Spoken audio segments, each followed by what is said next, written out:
ಎಲ್ಲರಿಗೂ ನಮಸ್ಕಾರ.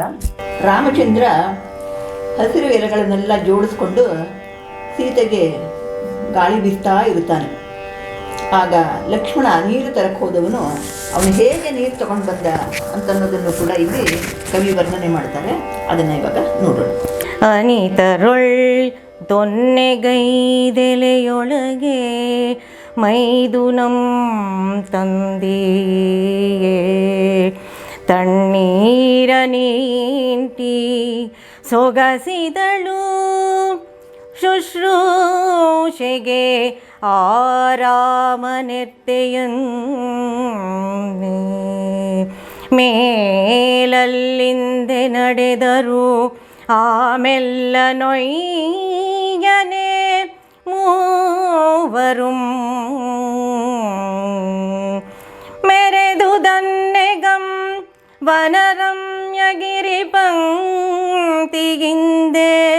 ಪರಿವೃತಮಾಗಿ ರವಿಕರೋಜ್ವಲ ಸಲಿಲ ಚಂಚಲತೆಯಿಂ ಮಿಂಚಿ ರಾಜೀವರಾಜಿಗಿಂ ರಾಜಿಪಸರೋವರಂ ಮುಂದೆ ಕೈಕಾಲ್ ಮೊಗಂ ತೊಳೆದರ್ ಉಂಡರ್ ಗುಹನ ಕೊಟ್ಟ ಬುತ್ತಿಯನ್ ಆಸರಂಗಳೆಯೆ ಮಲಗಿದರ್ ತೀರದೆಳೆಗರುಕೆಯ ಹಾಸಿನೊಳಲ್ಲಿ ಕರಿನೆಳಲ ಹಿರಿಕೊಡೆ ಬಿಡಿದ ಹೆಮ್ಮರದ ಬುಡದಲ್ಲಿ ತಿರೆತಾಯ ತಂಪು ಮಡಿಲಲ್ಲಿ. ಆಯಾಸದಿಂದ ಮಲಗಿರುವ ಸೀತೆಗೆ ಲಕ್ಷ್ಮಣ ಯಾವ ರೀತಿ ನೀರು ತಗೊಂಬಂದ ಅಂತಂದರೆ ದೊನ್ನೆಗೈದೆಲೆಯೊಳಗೆ, ಅಂದರೆ ಎಲೆಗಳನ್ನು ಒಂದು ರೀತಿ ದೊನ್ನೆ ಹಾಗೆ ಮಾಡಿಬಿಟ್ಟು ಅದರಲ್ಲಿ ನೀರನ್ನು ತರೋದು. ದೊನ್ನೆ ಎಲೆಯಲ್ಲಿ ತಂದ ಆ ತಣ್ಣೀರನ್ನು ಸೀತಾದೇವಿ ಕುಡಿತಾಳೆ. ರಾಮನ ಎದೆಗೆ ಒರಗಿ ಸುಖ ಪಡ್ತಾಳೆ. ಆಮೇಲೆ ಅವಳು ಎಚ್ಚರಗೊಂಡ ಮೇಲೆ ನಂತರ ಮೂವರು ಕೂಡ ನಿಧಾನವಾಗಿ ನಡ್ಕೊಂಡು ಹೋಗ್ತಾರೆ. ಮೆರೆದಿದು ಅನ್ನೆಗಂ ವನರಮ್ಯಗಿರಿ ಪಂಕ್ತಿಯಿಂದ ಪರಿಮೃತವಾಗಿ, ಅಂದರೆ ರಮಣೀಯವಾಗಿರ್ತಕ್ಕಂಥ ಬೆಟ್ಟಗಳ ಸಾಲುಗಳಿಂದ ಅದೆಲ್ಲವೂ ಕೂಡ ಸುತ್ತುವರೆದಿರುತ್ತೆ. ಕಮಲ ಹೂಗಳಿಂದ ಕಂಗೊಳಿಸ್ತಾ ಇರ್ತಕ್ಕಂಥ ಒಂದು ಸರೋವರವನ್ನು ಅವರು ನೋಡ್ತಾರೆ.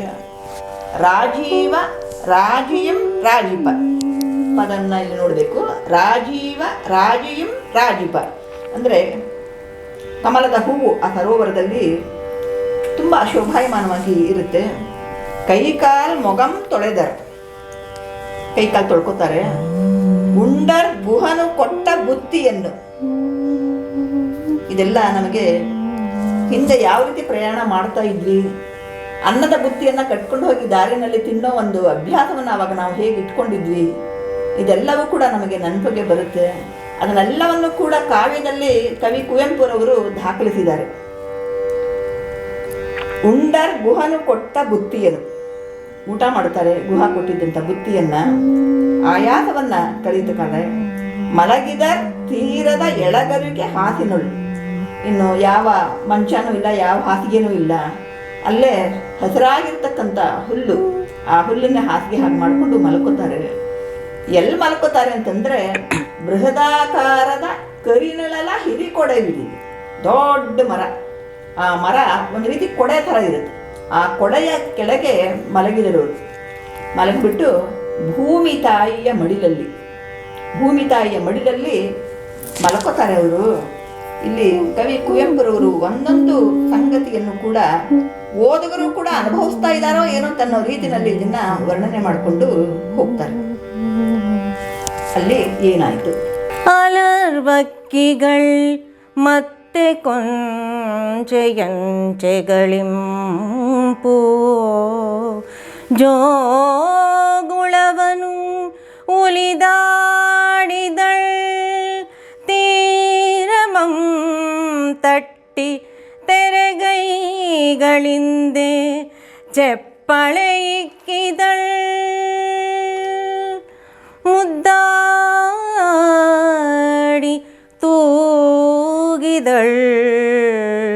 ನಿದ್ದೆದೊಟ್ಟಿಲೊಳಿಟ್ಟು ಆ ಮೂವರಂ ಶ್ರೀಮಂತರಂ ಆ ಸರೋವರ ಶ್ರೀ ತೂಗಿದಳ್.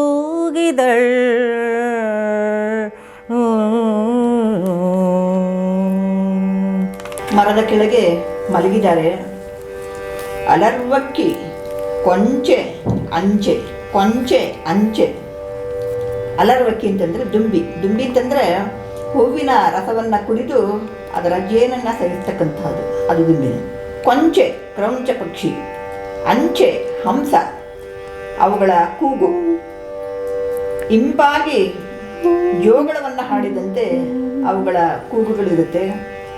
ಆ ಸರೋವರ ಲಕ್ಷ್ಮಿ ತನ್ನ ತೆರೆಯ ಕೈಗಳಿಂದ, ಅಲೆಗಳು ಮೇಲಿಂದ ಮೇಲೆ ಅಲೆಗಳು ಬರ್ತಾ ಇದೆ, ತೀರವನ್ನು ತಟ್ಟಿ ಆ ಅಲೆಗಳು ಯಾವಾಗ ಅಪ್ಪಳಿಸುತ್ತೆ ಆ ಒಂದು ಧ್ವನಿ ಒಂದು ರೀತಿ ಚಪ್ಪಾಳೆ ತಟ್ಟಿದಾಗೆ, ಒಂದೇ ರೀತಿಯಾಗಿರ್ತಕ್ಕಂಥ ಚಪ್ಪಾಳೆ ತಟ್ಟಿದಾಗೆ ಈ ಸದ್ದಿನಿಂದ ಅವರಿಗೆ ಸುಖವಾದ ನಿದ್ದೆ ಬರುತ್ತೆ. ಅದನ್ನು ಕವಿ ಕುವೆಂಪುರವರು ಆ ಮೂವರನ್ನು ಕೂಡ ನಿದ್ರೆಯ ತೊಟ್ಟಿಲೊಳಗೆ ಬಿಟ್ಟು ಪ್ರೀತಿಯಿಂದ ತೂಗಿದಳು ಭೂಮಿ ತಾಯಿ ಅಂತಂದ್ಬಿಟ್ಟು ವರ್ಣನೆ ಮಾಡ್ತಾ ಇದ್ದಾರೆ. ಹೀಗೆ ನಿದ್ದೆ ಮಾಡ್ತಾ ಇರುವಾಗ ಮಧ್ಯರಾತ್ರಿ ರಾಮನಿಗೆ ಏನಾಯಿತು ಅನ್ನೋದನ್ನು ಮುಂದೆ ನಾವು ನೋಡ್ತೀವಿ. ನಟ್ಟ ನಡು ರಾತ್ರಿ ಸೌಮಿತ್ರಿಯ ಕರೆದ ನಣ್ಣಂ ತಮ್ಮ ಪಿಂತಿರುಗು ಅಯೋಧ್ಯೆಗೆ ಈ ರಾತ್ರಿಯಂ ಕಳೆದು ಊರ್ಮಿಳೆ ನಿನ್ನನೆಯೇ ಕರೆದು ಗೋಳಾಡುತ್ತಿರ್ಪಂತೆ ಕಂಡೆ ಕನಸು. ಅಣ್ಣ ಕಾಂತೆ ಊರ್ಮಿಳೆ ತಪಸ್ವಿನಿ ನಿನ್ನೊಡನೆ ಬರುವ ಮುನ್ನಂ ಆಕೆಯ ಕೃಪೆಯನಾಂತೆ ಬಂದೆನ್. ನಿನಗೆ ಚಿಂತೆಗಿನಿತು ಆ ದೆಸೆಗೆ ಬೇಡೈ. ನಟ್ಟ ನಡು ರಾತ್ರಿ ಸೌಮಿತ್ರಿಯಂ ಕರೆದನಂ ಅಣ್ಣಂ.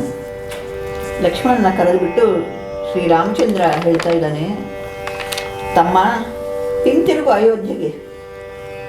ಅಪ್ಪ ತಮ್ಮ ನೀನು ವಾಪಸ್ ಅಯೋಧ್ಯೆಗೆ ಹೋಗು. ಈ ರಾತ್ರಿಯಂ ಕಳೆದು, ಈ ರಾತ್ರಿ ಕಳೆದ ತಕ್ಷಣ ನೀನು ಹೋಗಬೇಕು. ಊರ್ಮಿಳೆ ನಿನ್ನನೆಯೇ ಕರೆದು ಗೋಳಾಡುತ್ತಿರ್ಪಂತೆ ಕಂಡೆ ಕನಸಂ. ಹೌದು, ಕುವೆಂಪುರವರು ತಮ್ಮ ಕಾವ್ಯದ ಬೇಕಾದಷ್ಟು ಕಡೆ ಕನಸಿನ ವಿಚಾರವನ್ನು ಹೇಳ್ತಾರೆ. ಆ ಎಲ್ಲ ಸಂದರ್ಭದಲ್ಲೂ ಕೂಡ ಕನಸು ನಿಜವಾಗಿರೋ ಹಾಗೆಯೇ ಕಾಣ್ತಾ ಇದೆ ನಮಗೆ. ಇಲ್ಲೂ ಕೂಡ ರಾಮನಿಗೆ ಕಂಡಂಥ ಕನಸು ಕಂಡ ಕನಸಂ ಅಂತಂದ್ಬಿಟ್ಟು ಹೇಳ್ತಾನೆ. ಅದಕ್ಕೆ ರಾಮ ಹೇಳಿದಾಗ ಅದಕ್ಕೆ ಲಕ್ಷ್ಮಣ, ಅಣ್ಣ ಕಾಂತೆ ಊರ್ಮಿಳೆ ತಪಸ್ವಿನಿ ನಿನ್ನೊಡನೆ ಬರುವ ಮುನ್ನಂ, ನಿನ್ನ ಜೊತೆ ನಾನು ಕಾಡಿಗೆ ಬರೋದಕ್ಕೆ ಮುಂಚೆ ಆಕೆಯ ಕೃಪೆಯನ್ನು ಆಂತೆ ಬಂದೆನು. ನಾನು ಅವಳ ಆಶೀರ್ವಾದವನ್ನು ತಗೊಂಡು ಬಂದಿದ್ದೀನಿ. ನಿನಗೆ ಚಿಂತೆ ಏನಿತು ಬೇಡ, ನೀನೇನು ಯೋಚನೆ ಮಾಡಬೇಡ ಅಂತ ಹೇಳ್ತಾನೆ. ಸತಿಪತಿಯರು ಇಲ್ಲಿ ಒಂದು ಸಂದೇಶವನ್ನು ನಮಗೆ ಕೊಡ್ತಾ ಇದ್ದಾರೆ. ಸತಿಪತಿಯರು ಅಗಲುವ ಮುಂದಿನ ಭೇಟಿಗೆ ಇದೊಂದು ಸೂಚನೆ. ಆ ಪವಿತ್ರ ಮಿಲನದ ಮಹತ್ ದರ್ಶನಕ್ಕೆ ತಪಸ್ವಿನಿ ಕೃಪೆ ಎಂಬ ಶಬ್ದಗಳೇ ಸಾಕು. ಸತಿಯಿಂದ ಆಶೀರ್ವದಿಸಿಕೊಂಡಂಥ ಪತಿಗಳು ಲೋಕದಲ್ಲಿ ಎಲ್ಲಾದರೂ ಇದಾರೆಯೇ? ಕುವೆಂಪು ಅವರು ಆ ಒಂದು ಭಾವವನ್ನು ಇಲ್ಲಿ ಚಿತ್ರಿಸಿರೋದನ್ನು ನಾವು ನೋಡಬೇಕು. ಸುಮಿತ್ರಾತ್ಮಜಂ ರಾಮನ ಇಂಗಿತವರಿತು ಶೋಕಗದ್ಗದನಾಗಿ ಪಿಡಿತನು ಅಣ್ಣನ ಪಾದಮಂ ದಿಂಡುರುಳ್ದನು ನೆಲಕ್ಕೆ ಮರುಮಾತಿಗೆಡೆಯಿಲ್ಲದೆ ಒಂದು ಮಾರುತ್ತರದ ಬಡಿಗೆ ಬೀಳ್ವಂತೆ ನೀನಿಲ್ಲದೆ ಎಂತು ಅತ್ತಿಗೆಗೆ ಬಾಳಿಲ್ಲವೋ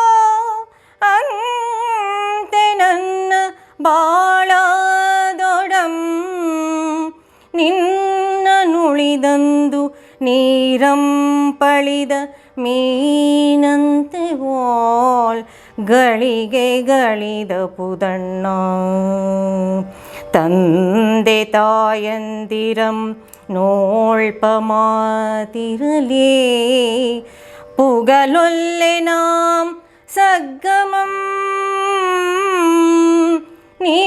ನೀನಿರದೆ ಮುಂದೆ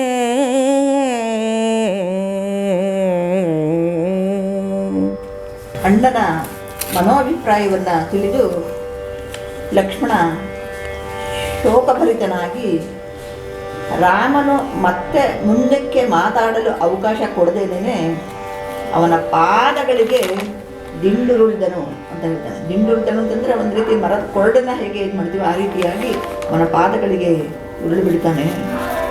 ಲಕ್ಷ್ಮಣ ಹೇಳ್ತಾ ಇದ್ದಾನೆ, ನೀನಿಲ್ಲದೆ ಅತ್ತಿಗೆಗೆ ಹೇಗೆ ಬಾಳಿಲ್ಲವೋ ಹಾಗೆಯೇ ನೀನಿಲ್ಲದೆ ನನ್ನ ಬಾಳು ಕೂಡ. ಯಾವ ರೀತಿ ಅಂತಂದರೆ ನೀರಂ ಪಳಿದ ಮೀನಂತೆ ಓಲ್, ಅಂದರೆ ನೀರನ್ನು ತೊರೆದ ಮೀನು ಹೇಗೋ ಹಾಗೆ ನೀರಲ್ಲದೆ ಅದು ಪ್ರಾಣ ಬಿಡುತ್ತೆ. ಆ ರೀತಿಯಾಗಿ ನನಗೆ ತಂದೆ ತಾಯಿಗಳನ್ನ ನೋಡೋದು ಹಾಗಿರಲಿ, ಪುಗಲಲ್ಲನ ಸಗ್ಗಂ ನೀನಿರದೆ ಮುಂದೆ, ಅಂದರೆ ನೀನು ಮುಂದೆ ಇರದೇನೆ ನಾನು ಸ್ವರ್ಗಕ್ಕೂ ಕೂಡ ಹೋಗೋದಿಲ್ಲಪ್ಪ ಅಂತ ಹೇಳಿ ರಾಮನಿಗೆ ಹೇಳ್ತಾ ಇದ್ದಾನೆ. ರಾಮ ಲಕ್ಷ್ಮಣರ ಬಾಂಧವ್ಯ ಹೇಗಿತ್ತು ಅಂತ ಅನ್ನೋದನ್ನು ಇಲ್ಲಿ ನಾವು ನೋಡ್ಬೋದು. ಮುಂದೆ ಆ ಪುಣ್ಯ ರಾತ್ರಿ ಏನಾಯ್ತು ಅಂತ ಅನ್ನೋದನ್ನು ನೋಡೋಣ. ಆ ಪುಣ್ಯ ರಾತ್ರಿಯೇ ಕಣ ಋಷಿ ಭರದ್ವಾಜಂ ಸಮಾಧಿಯೊಳಿರಲ್ ಸ್ವರಜ್ಯೋತಿ ಪೃಥ್ವಿಗವತರಿಸಿ ತನ್ನಾಶ್ರಮಂ ಪುಗುತಿರ್ಪುದಂ ಕಾಣುತ ಆನಂದದಿಂ ಹಾರೇತನಂ ಶಿಷ್ಯನಂ ಕರೆದು ನಾಳೆಯೇ ಬರ್ಪನ್ ಅತಿಥಿ ನಾರಾಯಣಂ ಹಾರೀತ ಧನ್ಯಮಾಯ್ತೆಮ್ಮಾಶ್ರಮಂ ಮತ್ತೆ ಪುರುಷೋತ್ತಮಾಗಮನದಿಂ ಪರಮ ಪುರುಷಾರ್ಥಮುಂ ಸಿದ್ಧಿಸಿತು ತಪಕೆ ನೀನು ಅವನ ಸುಸ್ವಾಗತಕ್ಕೆ ನಮ್ಮೀ ತಪವನವನಣಿಗೈದು ಪಿರಿಯತಿಥಿಯಂ ನಾಳೆ ಬೆಳಗಿಂ ಬಿಡಿದು ಬೈಗು ಬರ್ಪನ್ನೆಗಂ ಕಾಯ್ದಿದಿರ್ಗೊಂಡು ಪೂಜಿಸಿ ಕರೆದು ತಾ ಪೂಜನಂ. ಋಷಿ ಭರದ್ವಾಜರು ಆ ರಾತ್ರಿ ಸಮಾಧಿಯಲ್ಲಿ ಇರುವಾಗ ಸ್ವರ್ಗದ ಒಂದು ಜ್ಯೋತಿ, ಆ ಜ್ಯೋತಿಯು ಅವತರಿಸಿ ತನ್ನ ಆಶ್ರಮಕ್ಕೆ ಬರ್ತಾ ಇರೋದನ್ನು ಕಾಣ್ತಾರೆ. ತಕ್ಷಣ ಅವರು ಶಿಷ್ಯ ಹಾರೀತನನ್ನು ಕರೆದುಬಿಟ್ಟು ಹೇಳ್ತಾ ಇದ್ದಾರೆ, ಹಾರೀತ, ನಾಳೆಯೇ ಬರ್ಪನು ಅತಿಥಿ. ಯಾರು ಗೊತ್ತೇ ಅತಿಥಿ? ನಾರಾಯಣಂ, ನರರಿಗೆ ಅಯಣನಾಗಿರುವವನು ನಾರಾಯಣ. ಧನ್ಯವಾಯಿತು ಎನ್ನ ಆಶ್ರಮ. ಹೌದು, ಇಂಥವ್ರು ಬಂದಾಗ ಆಶ್ರಮ ಧನ್ಯವಾಗದೆ ಇನ್ನೇನಾಗುತ್ತೆ? ಪುರುಷೋತ್ತಮನ ಆಗಮನದಿಂದ, ಆ ಪುರುಷೋತ್ತಮನ ಆಗಮನದಿಂದ ಧನ್ಯವಾಯಿತು ಆಶ್ರಮಂ. ಬರೀ ಧನ್ಯವಾಗಿದ್ದಷ್ಟೇ ಅಲ್ಲ, ಅವರ ದೀರ್ಘಕಾಲದ ತಪಸ್ಸಿಗೆ ಅದು ಫಲವೋ ಎಂಬಂತೆ ಸಕಲ ಪುರುಷಾರ್ಥಗಳು ಕೂಡ ಸಿದ್ಧಿಸಿದವು. ಮನುಷ್ಯ ತನ್ನ ಜೀವನದಲ್ಲಿ ಪುರುಷಾರ್ಥಗಳನ್ನೇ ಅಲ್ವೇ ಸಾಧನೆ ಮಾಡಬೇಕಾಗಿರೋದು. ಅದರಿಂದ ನಾನು ಅವನ ಸ್ವಾಗತವನ್ನು ಕೋರಬೇಕು. ಅದಕ್ಕೋಸ್ಕರ ಶಿಷ್ಯನಿಗೆ ಹೇಳ್ತಾ ಇದ್ದಾರೆ, ನೀನು ಆ ಅತಿಥಿಗೆ ಈ ತಪೋಭೂಮಿಯನ್ನು ನೀನು ಅನುಗೊಳಿಸಬೇಕು. ಪಿರಿಯ ಅತಿಥಿಯಂ ಅಂತ ಯಾತಕ್ಕೆ ಹೇಳ್ತಾ ಇದ್ದಾನೆ ಅಂತಂದರೆ, ಬರ್ತಾ ಇರೋನು ಸಾಮಾನ್ಯನಲ್ಲ, ಸಾಕ್ಷಾತ್ ನಾರಾಯಣ. ಯಾವಾಗ ಬರ್ತಾನೆ ಗೊತ್ತಿಲ್ಲ. ಅದರಿಂದ ನೀನೇನು ಮಾಡಬೇಕು, ನಾಳೆ ಬೆಳಗಿಂಬಿಡಿದು ಬೈಕು ಸಂಜೆಯಿಂದ ಸಾಯಂಕಾಲದವರೆಗೂ ಕಾಯ್ಬೇಕಪ್ಪ. ಯಾವಾಗ ಬರ್ತಾನೆ ಅಂತ ಗೊತ್ತಿಲ್ಲ, ಕಾಯ್ಬೇಕು ನೀನು. ಅದರಿಂದ ಬಂದಾಗ ಅವನನ್ನ ಎದುರುಗೊಂಡು ಅವನನ್ನ ಪೂಜಿಸಿ ಕರೆದುತ್ತ ಅಂತ ಹೇಳಿ ಭರದ್ವಾಜ ಮುನಿಗಳು ಶಿಷ್ಯನಾದ ಹಾರೀತನಿಗೆ ಆದೇಶವನ್ನ ನೀಡ್ತಾರೆ. ಆ ಪರಮ ಪುರುಷೋತ್ತಮ ಬರ್ತಾನೆ ಅಂತಂದ್ರೆ ಆಶ್ರಮದಲ್ಲೆಲ್ಲ ಏನಾದ್ರೂ ಬದಲಾವಣೆ ಆಗ್ಬೇಕಲ್ವೇ? ಏನೇನು ಬದಲಾವಣೆ ಆಯ್ತು ಅಂತ ಅನ್ನೋದನ್ನ ನೋಡೋಣ. ಬೆಳಗಾದುದೇಂಪೇಳುವುದು ಆಶ್ರಮದ ಶಾಂತಿಯಂ, ಭ್ರಾಂತಿರಹಿತಾನಂದಶೀಲ ಕಾನನ ಶಾಂತಿಯಂ, ಆದರ್ಶ ಸಾಧನೆಯ ಹರ್ಷದುಜ್ವಲ ಶಾಂತಿಯಂ, ಹೋಮಧೂಮದ ಮತ್ತೆ ಸಾಮಗಾನದ ವೇದಘೋಷದ ಚಿರಪವಿತ್ರತಾ ಶಾಂತಿಯೇ ನಮೋ ನಿನಗೆ. ಓ ಋಷ್ಯಾಶ್ರಮದ ಶಾಂತಿ, ಚಿಮ್ಮಿನೆಗೆಯುವ ಪೊನ್ನ ಚುಕ್ಕಿಯ ಕುರಂಗ ಶಿಶುಗಳ್ ನಲಿಯುತ್ತಿವೆ, ಹರಿಣ ಚರಣ ಕ್ಷುಣ್ಣ ಶಾತ್ವಲದ ಪಚ್ಚೆ ಸೊಂಪಿನ ವೇದಿಕೆಯನೇರ್ದು,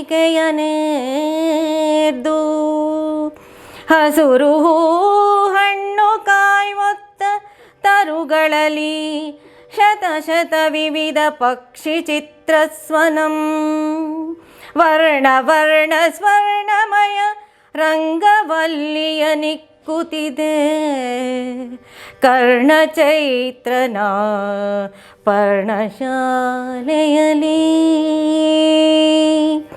ಕೊಡಗೆಚ್ಚಲಾಕಳ್ ನೆಳಲ ತಂಪಿನೊಳ್ ಮೇಯುತ್ತಿದೆ, ಮಲಗಿರ್ಪುದಿನ್ನೊಂದು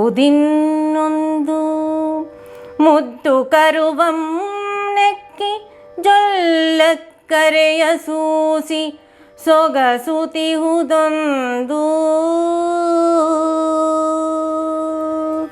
ಬೆಳಗಾಯಿತು. ಆ ಆಶ್ರಮದ ಶಾಂತಿಯನ್ನ ಹೇಗೆ ವರ್ಣಿಸೋದು? ನಾಗರಿಕತೆಗೆ ದೂರವಾದ ಪ್ರಕೃತಿಯ ಮಡಿಲುಗಳಲ್ಲೇ ಋಷ್ಯಾಶ್ರಮಗಳು ಇರ್ತಾ ಇದ್ವು. ನಾಗರಿಕತೆಯ ಪರಿಸರದಲ್ಲಿ ಮನುಷ್ಯನಿಗೆ ಸುಖದ ಬಾಳಿನದೇ ಚಿಂತೆ. ಅದಕ್ಕಾಗಿ ಸ್ವಾರ್ಥ, ವಂಚನೆ, ರಾಗ, ದ್ವೇಷ ಮನಸ್ಸಿಗೆ ಶಾಂತಿ ಎಟಕಲಾರದು. ಶಾಂತಿ ಇಲ್ಲದ ಮನಸ್ಸಿಗೆ ಆದರ್ಶಗಳ ಬಗ್ಗೆ ಚಿಂತನೆ ಖಂಡಿತ ಸಾಧ್ಯ ಇಲ್ಲ.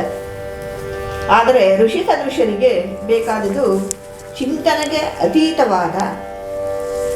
ಅತೀತವಾದದ್ದಾದರೂ ಸೃಷ್ಟಿ ರಹಸ್ಯವನ್ನು, ಗಹನ ತತ್ವಗಳನ್ನು ಚಿಂತಿಸಲು ಅನುಕೂಲವಾಗಿರತಕ್ಕಂಥ ದೈವಿ ಪರಿಸರ. ಮನಃಶಾಂತಿ, ತಾವು ಮಾಡಿದಂಥ ಸಿದ್ಧಾಂತಗಳನ್ನು ಚರ್ಚಿಸಲು, ಮಾರ್ಪಾಡು ಮಾಡಿಕೊಳ್ಳಲು, ಮನಸ್ಸಿಗೆ ವಿಕಾರವಾಗದಂತೆ ಇರಬೇಕು. ಆ ಮನಸ್ಥಿತಿಗಾಗಿಯೇ ಅವರಿಗೆ ಬೇಕು ಜಪ, ತಪ, ಧ್ಯಾನ, ಯೋಗ. ಅಷ್ಟೇ ಅಲ್ಲ, ಹೋಮ, ಧೂಮ, ವೇದ ಘೋಷದ ಒಂದು ಪರಿಸರ ಅವರಿಗೆ ಬೇಕು. ಕವಿ ಕುವೆಂಪು ಅವರ ಪ್ರಕೃತಿಯ ತವರಾದಂಥ ಮಲೆನಾಡಿನಲ್ಲಿ ಅವರು ಹುಟ್ಟಿ ಬೆಳೆದವರಾದ್ದರಿಂದ ಆ ಋಷ್ಯಾಶ್ರಮದ ಒಂದು ಪರಿಸರವನ್ನು ತಮ್ಮದೇ ಆದಂಥ ಅನುಭವದ ವಿಸ್ತಾರವಾದಂಥ ಆ ಅನುಭವವನ್ನು ಕಲ್ಪಿಸಿಕೊಂಡು ಮನಮುಟ್ಟುವಂತೆ ಇಲ್ಲಿ ವರ್ಣಿಸಿದ್ದಾರೆ. ಮುಂದೆ ಆಶ್ರಮದ ಪರಿಸರ ಹೇಗಿತ್ತು ಎನ್ನುವುದನ್ನು ವರ್ಣಿಸುತ್ತಾ ಹೋಗ್ತಾರೆ. ನಾವು ಕೂಡ ಅದರ ಜೊತೆಯಲ್ಲಿ ಸಾಗುತ್ತಾ ಹೋಗೋಣ.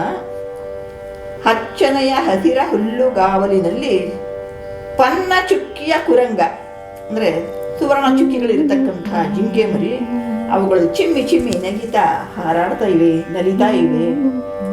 ಹೂವು ಹಣ್ಣು ತುಂಬಿರ್ತಕ್ಕಂಥ ಮರಗಳು. ಯಾಕೆಂತಂದ್ರೆ ಮನುಷ್ಯನ ಲೋಭಿತನ ಇಲ್ಲ ಅಲ್ಲಿ. ಎಲ್ಲ ಹಣ್ಣುಗಳೆಲ್ಲವೂ ಕೂಡ ಜೋತು ಬಿದ್ದಿರುತ್ತವೆ, ಹೂವುಗಳೆಲ್ಲ ಅರಳಿ ನಿಂತಿರುತ್ತವೆ, ಅವುಗಳೆಲ್ಲ ಸುಗಂಧವನ್ನು ಪಸರಿಸ್ತಾ ಇರುತ್ತವೆ. ಅಂಥ ಹೂವು ಹಣ್ಣು ತುಂಬಿರುವ ಮರಗಳಲ್ಲಿ ಶತ ವಿವಿಧ ಪಕ್ಷಿ ಚಿತ್ರಸ್ವನಂ, ಅಂದರೆ ನೂರಾರು ವಿಧವಾಗಿರ್ತಕ್ಕಂಥ ಪಕ್ಷಿಗಳು ಕರ್ಣಾನಂದಕರವಾಗಿ ಅವುಗಳು ಕೂಗ್ತಾ ಇವೆ. ಆಕಳೊಂದು ಮರದ ನೆರಳಿನಲ್ಲಿ ಮೇಯ್ತಾ ಇದೆ, ಇನ್ನೊಂದು ಅತ್ತ ಕಡೆ ಮಲಗಿದೆ, ಮತ್ತೊಂದು ಕರುವನ್ನು ಪ್ರೀತಿಯಿಂದ ನಕ್ಕಿ ಜೊಲ್ಲನ್ನು ಸುರಿಸುತ್ತಾ ಆನಂದ ಪಡ್ತಾ ಇದೆ. ಕೋತಿಗಳು ಅವುಗಳೆಲ್ಲ ಮರದ ಮೇಲೆ ನಿಂತ್ಕೊಂಡು ಆ ಹಣ್ಣು ಕಾಯಿಗಳು ಅವುಗಳನ್ನೆಲ್ಲ ತಿಂದು ತಿಂದು ತಿಂದು ಕೆಳಗಡೆ ಕೆಲವು ಪದಾರ್ಥಗಳು ಬಿದ್ದಿರುತ್ತಲ್ಲ, ಹೂವು ಹಣ್ಣುಗಳ ಇದೆಲ್ಲ ಬಿದ್ದಿರುತ್ತಲ್ಲ, ಅದನ್ನೆಲ್ಲವನ್ನು ಕೂಡ ಈ ಮರಗಳು ಅವುಗಳು ಹೆಕ್ಕಿ ಹೆಕ್ಕಿ ತಿಂತಾ ಇರುತ್ತೆ. ಅಷ್ಟೇ ಅಲ್ಲ, ನವಿಲುಗಳು ಗೂಳಿಗಳು ಎಲ್ಲವೂ ಕೂಡ ನಿರ್ಭಯವಾಗಿ ಕಾಡಿನಲ್ಲಿ ಓಡಾಡ್ತಾ ಇರ್ತವೆ. ಯಾಕೆ ಅಂತಂದರೆ ಋಷಿಯಾಶ್ರಮದ ಪರಿಸರವೇ ಆಗಿರುತ್ತೆ. ಅದರ ಪ್ರಭಾವದಿಂದ ದುಷ್ಟ ಪ್ರಾಣಿಗಳು ಕೂಡ ಬಹಳ ಸಾಧು ಪ್ರಾಣಿಗಳಾಗಿ ಪರಿವರ್ತಿತವಾಗಿವೆ. ಹೀಗೆ ಆಶ್ರಮವನ್ನು ವರ್ಣಿಸ್ತಾ ಬರ್ತಾರೆ. ಅಷ್ಟೇ ಅಲ್ಲ, ಅಲ್ಲಿ ಮುನಿಪತ್ನಿಯರು ಆಶ್ರಮದ ಮುಂದೆ ಗೋಮಯವನ್ನು ಮಾಡಿ ಶೇಷಾನ್ನವನ್ನು ಇಳಿದು ಗಾರೆ ಗಿಡದ ಅಂತಂದರೆ ಇಂಗುದಿ ಮರ, ಆ ಇಂಗುದಿ ಎಣ್ಣೆಯನ್ನೇ ಆಗಿನ ಕಾಲದಲ್ಲಿ ದೀಪಕ್ಕೆ ಉಪಯೋಗಿಸ್ತಾ ಇದ್ರು. ಆ ಇಂಗುದಿ ಮರದ ಬುಡಕ್ಕೆ ಎಸೆಯೋದಕ್ಕೆ ಬಂದುಬಿಟ್ಟು ಆ ಜಿಂಕೆ ಮರಿ ಜೊತೆ ಆಡ್ತಾ ಇರ್ತಕ್ಕಂಥ ಎಳೆಯ ಮಕ್ಕಳನ್ನ ಅಕ್ಕರೆಯಿಂದ ತುಂಬಿ ಆ ಮುನಿಪತ್ನಿ ನೋಡ್ತಾ ಇದ್ದಾರೆ.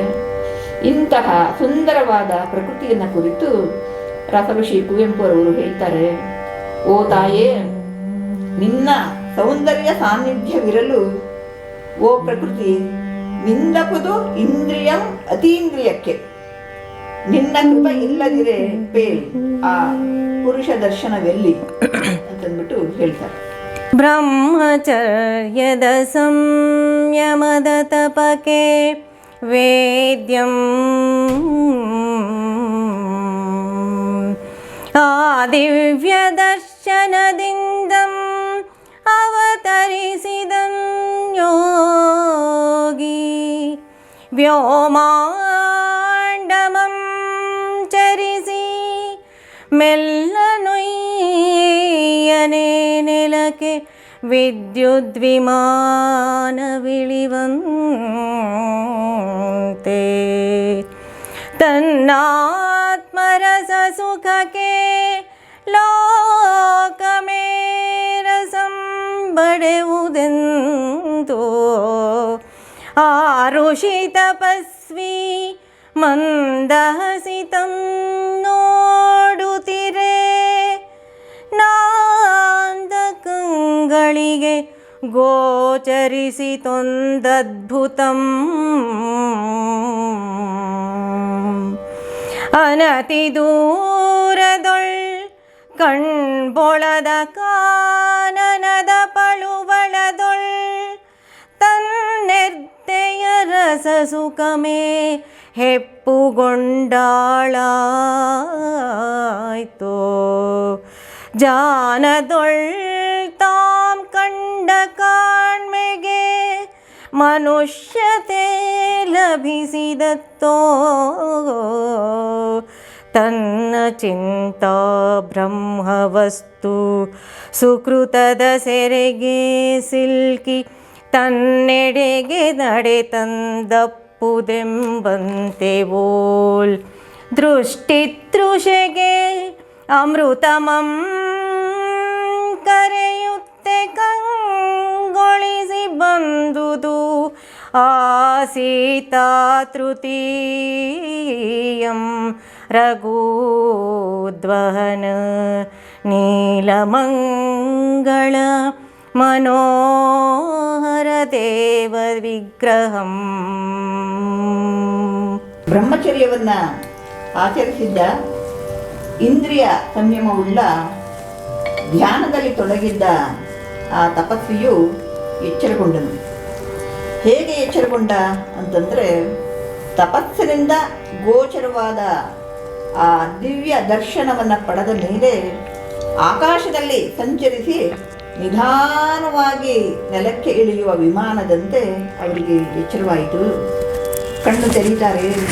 ತೆರೆದಾಗ ಆ ಪ್ರಕೃತಿಯ ಚೆಲುವಿನಲ್ಲಿ ಏನೋ ಒಂದು ಚೆಲುವು ದಿನ ನೋಡ್ತಾನೆ ಇರ್ತಾರೆ. ಆದರೆ ಇವತ್ತು ಮಾತ್ರ ಆ ಚೆಲುವು ಇಮ್ಮಡಿಯಾಗಿದ್ದಂತೆ ಅವರಿಗೆ ತೋರಿತು. ಕಾಂತಾರ ಕಾಂತೆಗೆ ವನಕನ್ಯೆಯಲ್ಲಿ ಯಾವುದೋ ದಿವ್ಯ ನವ ಯೌವನ ಮೈದೋರಿದಂತೆ ಇದ್ದಿತು.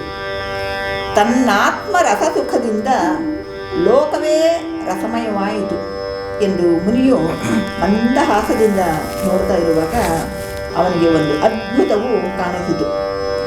ಅನತಿ ದೂರದಲ್ಲಿಯೇ ಹತ್ತಿರದಲ್ಲಿಯೇ ಇದ್ದ ಕಾಡು ಕೆಳೆಯ ಸಮೀಪದಲ್ಲಿ ತನ್ನ ಮನದ ರಸಸುಖವು ಮೂರ್ತಿಯಾಗಿ ರೂಪುಗೊಂಡಿತೋ ಅನ್ನೋ ರೀತಿಯಲ್ಲಿ ಧ್ಯಾನದಲ್ಲಿ ತಾನು ಕಂಡ ದೃಶ್ಯಕ್ಕೆ ಮನುಷ್ಯನ ಆಕಾರವೋ ತನ್ನ ವಿಶೇಷ ಪುಣ್ಯದ ತೆರೆಗೆ ಸಿಲುಕಿ ತಾನು ಬಯಸುತ್ತಿದ್ದಂಥ ಬೃಹತ್ ವಸ್ತುವೇ ತನ್ನ ಬಳಿಗೆ ನಡೆದು ಬರ್ತಾ ಇದೆಯೋ ತನ್ನೋ ಹಾಗೆ ನಿರೀಕ್ಷಿಸ್ತಾ ಇದ್ದಂಥ ಕಣ್ಣುಗಳಿಗೆ ಆನಂದವನ್ನು ಉಂಟು ಮಾಡುವಂತೆ ಸೀತಾ ಲಕ್ಷ್ಮಣರೊಡನೆ ಬರ್ತಾ ಇದ್ದಾನೆ ರಾಮ. ಆ ರಾಮ ಎಂಥವನು?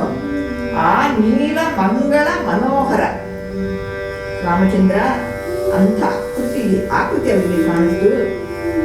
ಇಲ್ಲಿ ಕವಿ ಕುವೆಂಪುರವರು ಆತ್ಮರಸ, ಲೋಕರಸ, ಆತ್ಮಸುಖ ಈ ಪದಗಳನ್ನು ಪ್ರಯೋಗ ಮಾಡ್ತಾರೆ.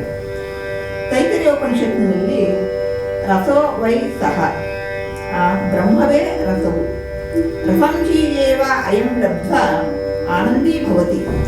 ರಸವನ್ನು ಬ್ರಹ್ಮನನ್ನು ಪಡೆದೇ ಅಲ್ಲವೇ ಇವನು ಆನಂದಿಯಾಗ್ತಾನೆ. ಮನುಷ್ಯನ ತೃಪ್ತಿಗೆ ಕಾರಣವಾಗಿ ಆನಂದವನ್ನು ಉಂಟು ಮಾಡುವಂತಹದ್ದು ರಸ. ಯಾವುದು? ಸಿಹಿ, ಹುಳಿ, ಕರಿ ಎಲ್ಲ ಥರನೂ ಇರುತ್ತೆ. ಲೋಕದಲ್ಲಿ ಇದು ಸಿಹಿ, ಕಹಿ, ಖಾರ ಈ ರೀತಿಯಾಗಿ ಪ್ರಸಿದ್ಧವಾಗಿರುತ್ತೆ. ಆದರೆ ಜ್ಞಾನಿಗಳಾದವರಿಗೆ, ಅಂದರೆ ಯಾರು ಬ್ರಹ್ಮಜ್ಞಾನವನ್ನು ಪಡೆದಿರ್ತಾರೋ ಅವರಿಗೆ ಹೊರಗಿನ ಯಾವ ಸಾಧನವೂ ಇಲ್ಲದೆ ಹೋದರೂ, ಯಾವ ಬೈಕೆಯೂ ಇಲ್ಲದೇನೆ ಹೊರಗಿನ ರಸವನ್ನು ಪಡೆದುಕೊಂಡಂತೆ ಆನಂದದಿಂದ ಕೂಡಿರ್ತಕ್ಕಂಥದ್ದು ಲೋಕದಲ್ಲಿ ಕಂಡುಬರುತ್ತೆ. ಆದ್ದರಿಂದ ಜ್ಞಾನಿಗಳಿಗೆ ಆನಂದಕ್ಕೆ ಕಾರಣವಾಗಿರುವ ಬ್ರಹ್ಮವೂ ಇದೆ ಅಂತನ್ನೋದು ಇದರಿಂದ ಸಿದ್ಧವಾಯಿತು.